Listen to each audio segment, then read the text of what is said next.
80 years ago, with a beast growing in Europe, the United States mobilized for global war.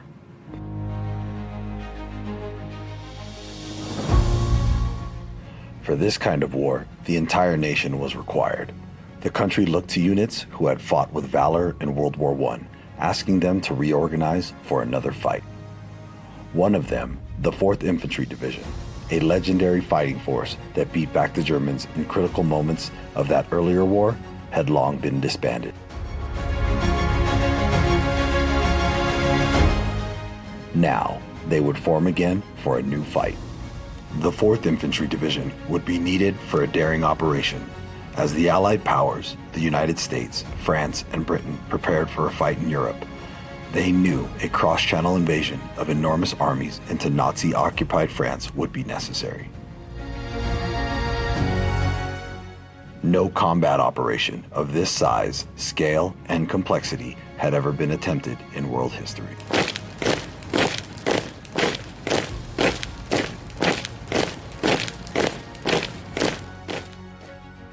After months of staging in England, we were trucked to Bournemouth Harbor in early June 1944 for the exhilarating voyage across the Channel.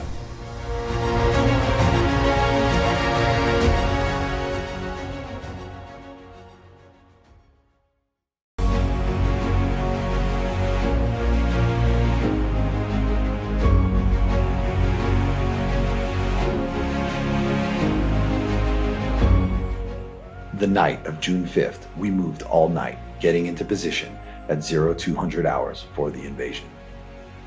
We set sail with thousands of other ships, including big battle wagons, cruisers, and hundreds of destroyers.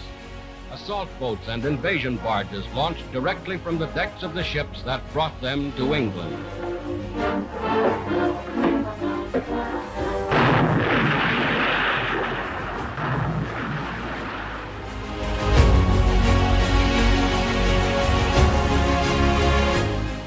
They were so numerous that it appeared that one could walk from England to France. The atmosphere was electric with excitement, and that was my feeling, one of great excitement. This was the day for which we had trained and awaited for so long.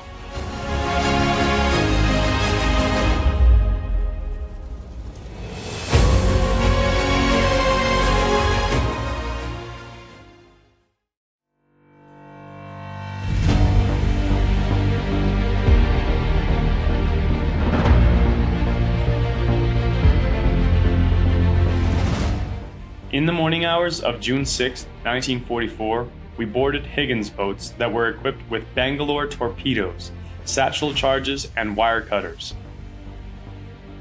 About 12 miles off the French coast, the boats were to rendezvous in a circle and wait until time to go ashore at 0630 hours.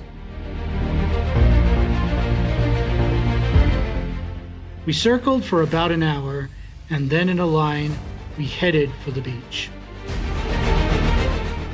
The sky was so full of planes, you couldn't see the sky anymore. Bombers were hitting the coast hard. At about 0545 hours, we passed the rocket boats firing thousands of rockets on the beach that burst like artillery. Just then, B-26 bombers attacked the beachhead. Although we were too far out to make out what was happening on shore, the sound of loud explosions from aircrafts and bombs and naval shells left no doubt that the beach was an inferno. The waves were about 10 feet high, and the Higgins boats were bouncing up and down.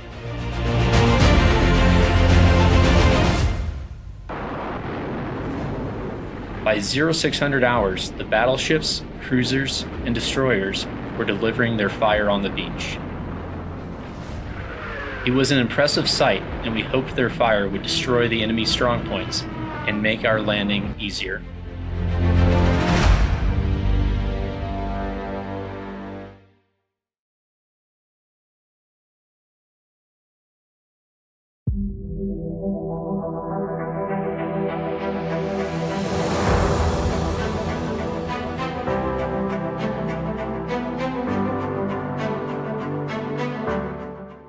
landing boats each carried about 30 men with full equipment. The sailor on the assault boat dropped the ramp, and we hit the water, which was about chest deep and headed for the shore. There were explosions all around us, the sights and smells of death, and the cries of the wounded. We had the English Channel behind us, the German army in front of us, and nothing to hide behind but grains of sand. The beach was not a very nice thing to see. Bodies in the water, some wounded, some dead. We tried to move where we thought the causeway was, but got pinned down by machine gun fire. We finally got moving and had to cross a minefield. Many men were lined up behind the seawall, waiting to move inland. Our mission was to work inland as quickly as possible to the town of Sainte-Mère-Église and relieve the paratroopers that had descended on the town hours earlier.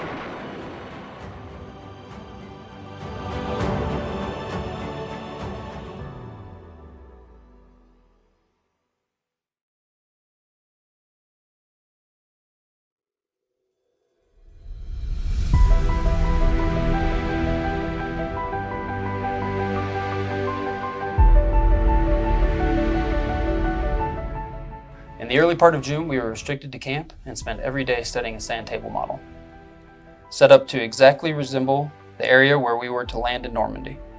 Along with the sand table, we studied maps of the area and were told what we could expect for resistance. Every day, these items were updated from photographs taken by the Army Air Corps and delivered to each unit. The history books say that we landed a greater distance to the left than we were supposed to, and that this was one of the easier landings. I don't know if that was good or bad.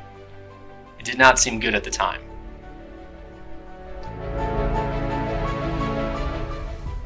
When we came on shore, we had a greeter. How he got there, I don't know, other than that he was in one of the first landing craft. Brigadier General Theodore Roosevelt Jr. was standing there, waving his cane and giving out instructions as only he could do. If we were afraid of the enemy, we were more afraid of him and could not have stopped on the beach had we wanted to. Enemy fire was falling on the beach as we reached the shore's edge. My first action was to sit down on the beach, light a cigarette, and pull out all my maps and photos. The Navy had landed us more than a mile south of our designated beaches. Therefore, we had to adjust our plans to conform to our actual location. It was a case of Clausewitz's fog of war. As it turned out, the Navy's error was fortunate. The beach on which we landed was much more lightly defended than where we were supposed to have landed, and the German resistance was overcome relatively easily.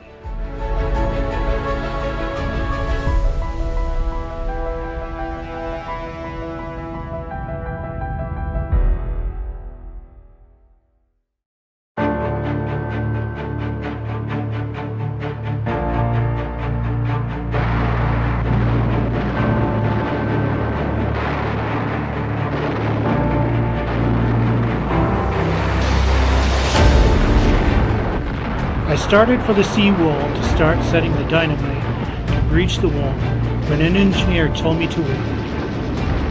The pillbox had the area under fire. He pointed to a buddy with a flamethrower crawling up to the pillbox from the side in order to get close enough to burn them out. I was down on my knees behind the wall, working on my radio, when I heard someone yell, "Hey Sparks, look out!" I just rolled and shot a German captain in the leg with the 45 caliber pistol still in my holster. After 1.5 hours, we reached solid ground where a dead German lay, a realization that we were nearing face-to-face combat. Soon, both dead Germans and dead Americans became visible.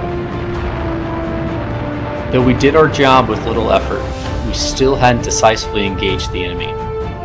That would happen soon, and continue for many months before it ended, with costly losses and much suffering from our many engagements with the enemy.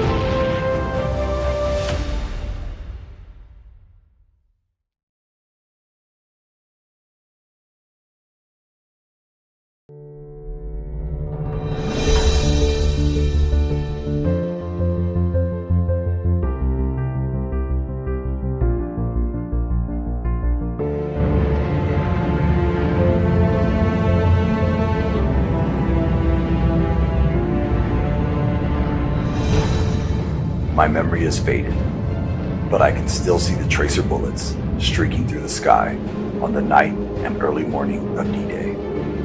I can still hear the drone of hundreds of aircraft overhead fly towards their targets on Normandy beaches. I can still hear the sound of the guns from the big battleships blasting the coastline, and I can see the results as big explosions lit up the sky. I was in Company D, 4th Medical Battalion, 4th Infantry Division. We landed shortly after the first wave of soldiers and immediately set up a hospital camp about 500 yards from shore.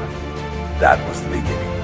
The entire company, from privates to doctors, went 72 plus hours without sleep, taking care of the wounded and the dead, who were lined in columns of 3, starting from our camp all the way back to shore.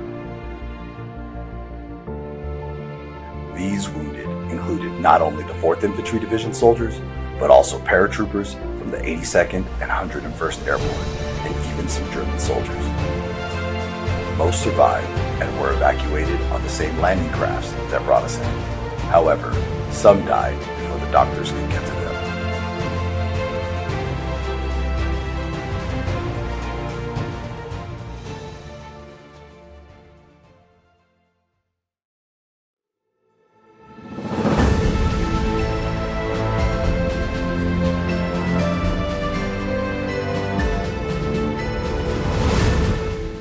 Our mission accomplished, we continued to expand the occupied land and establish defensive positions.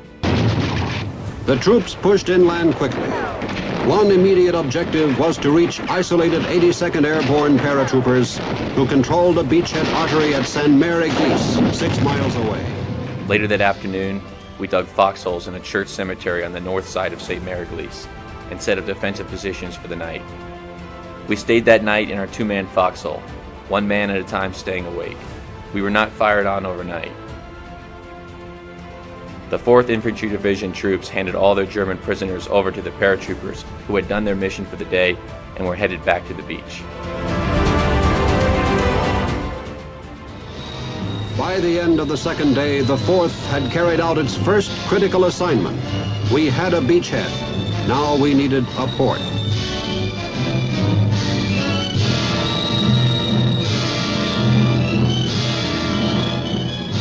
The division's assignment: expand the beachhead and secure the vital port of Cherbourg.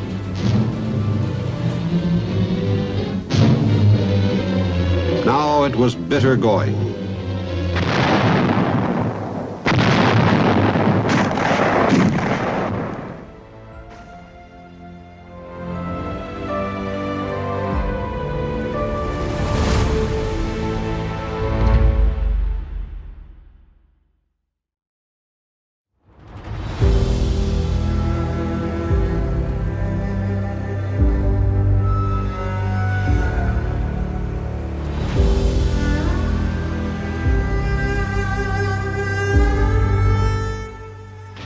For 199 straight days, the 4th Infantry Division was in constant contact with the Germans, and 5 division soldiers were presented the Medal of Honor for their actions above and beyond the call of duty.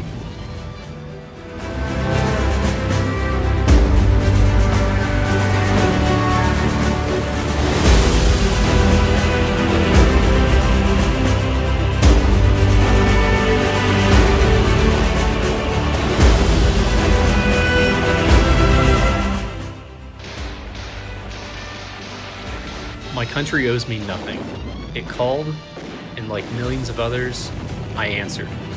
No war is a good war, but the enemy we faced was obsessed in taking our freedoms. It seemed not only right, but also morally responsible to prove them wrong.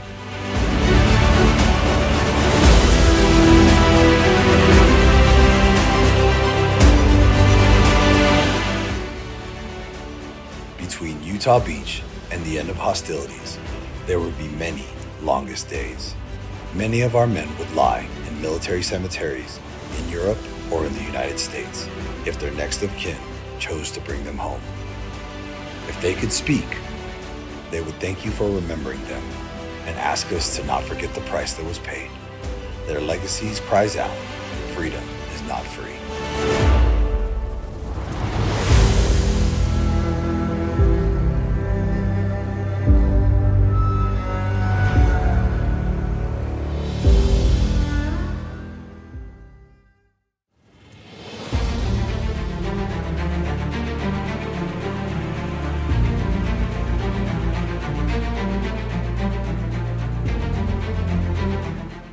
As most of us 4th Division people know, we never have gotten the credit that the 4th Division should have received for the accomplishments that were made from D-Day to VE Day. When you line us up with all the other divisions, nobody spent more time fighting the Germans from D-Day to VE Day than did we. You had the 9th Division and the 2nd Division, the 1st Division. They were there, but the 4th Division kept slugging it out all the way. So the 4th Division's done a lot. Obviously, you know from talking to me how proud I am of it. And all of us vets who have been part of the 4th, had I been part of another division, I'd been equally as proud, I'm sure. But we 4th Division folks don't need to take a second seat to anyone. We have a great legacy from 1917 until today.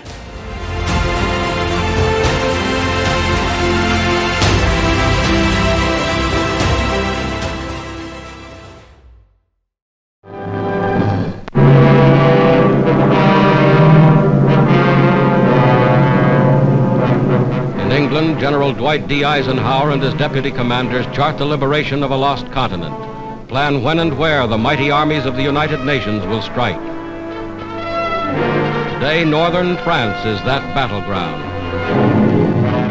A majority of the American troops, the 4th Division included, had not seen combat as of yet in the Second World War. This was going to be their trial by fire. Nothing was left to chance. Every loading operation was rehearsed and timed in advance. Every soldier knew his station. Every man knew just where he was to fit into the gigantic pattern. But above all else, there was just this devout sense of purpose.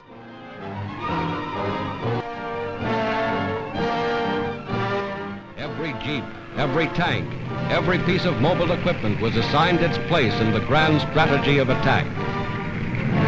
They knew that morality and history were on their side, and they were ready to embark on what they hoped would be the beginning of the end of Nazi Germany.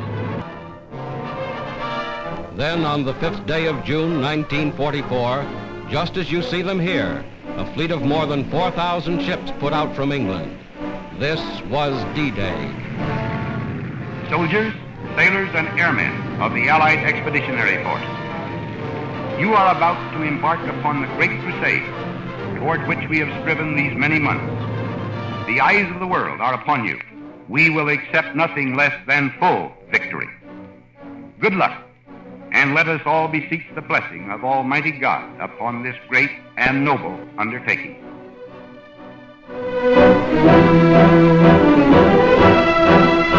The great fleet was underway.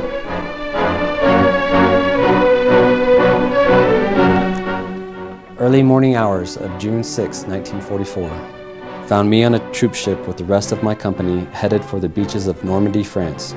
I was a 20-year-old platoon sergeant trying to lead a platoon that had 38 men plus 2 medics. We were all scared, seasick, cold, wet, crowded into the boats in an artillery barrage, and dodging shells from a new weapon we called screaming Mimis. If they didn't hit you, they sure scared you with their noises. Our battalion, 2nd Battalion, 8th Infantry Regiment, was the first wave of seaborne troops to land on Utah Beach. Everything happened very fast for this 20-year-old soldier who felt like I was in a fog. Then the soldiers on the assault boat dropped the ramp and we hit the water, which was about waist deep. We headed for shore. Artillery and small arms fire were all about the beach. I went in on the third wave about 20 minutes after the first wave hit. When the ramp went down, the first man off went in over his head. For a short guy like me, I didn't know what to do with all the things I had to carry. On the beach, it was not a very nice thing to see. Bodies in the water, some wounded, some dead. Men were getting hit all around, and General Teddy Roosevelt came by with a .45 caliber pistol in one hand and a riding crop in the other. He told us to get off the beach before we were killed. There was a lot of shelling and small arms fire going on. Many men were lined up behind the seawall waiting to move inland. We tried to move to where we thought the causeway was, but got pinned down by a machine gun fire. We finally got moving and had to cross a minefield. I lost 2 or 3 men. My medic got his foot blown off. We made it to a causeway at a dead run and started to get fire from a knee mortar. A round hit close and I got shrapnel in my right leg. I didn't know I was hit until a medic saw blood. He gave me a shot and a Band-Aid.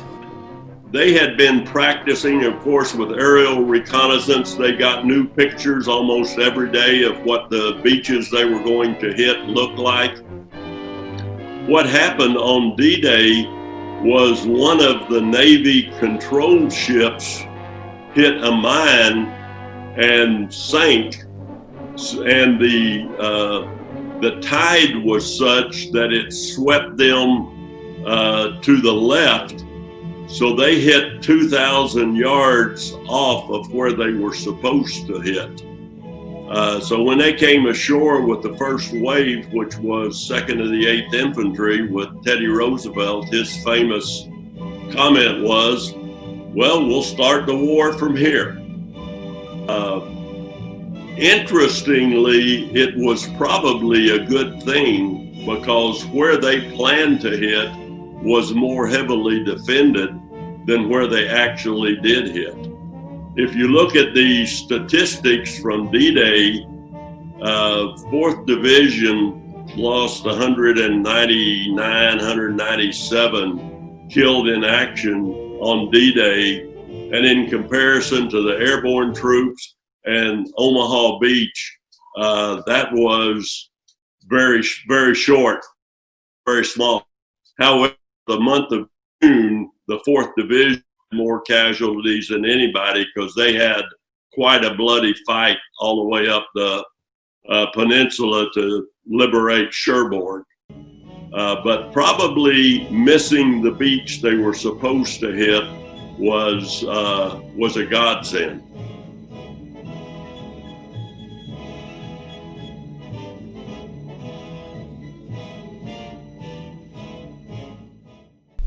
I had my rifle belt, and I had my 2 bandoliers of ammunition and 4 hand grenades. And when he handed me that, why, I thought, hey, this is it.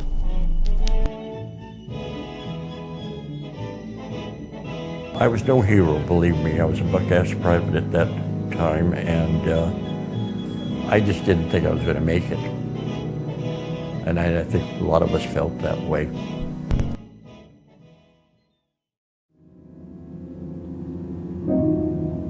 I can't remember too much the first day, but the second day, everything's so quiet.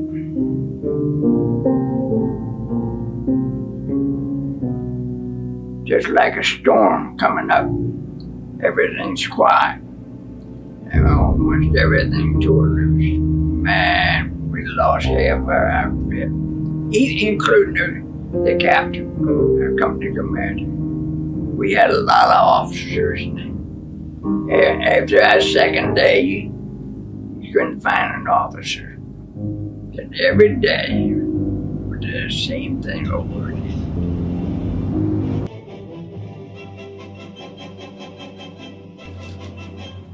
I was 22 when I enlisted in the Army.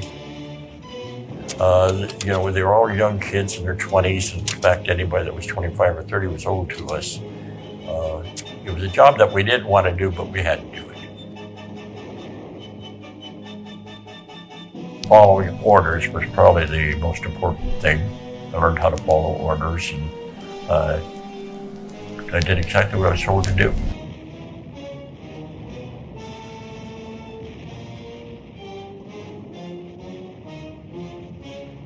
something instilled in me. It was a chapter in my life. And begin to find out that D-Day was a historical day. I had no idea today that it was going to be such a big thing. But yet, there's younger generations are not aware of it there, and there's very few of us guys left.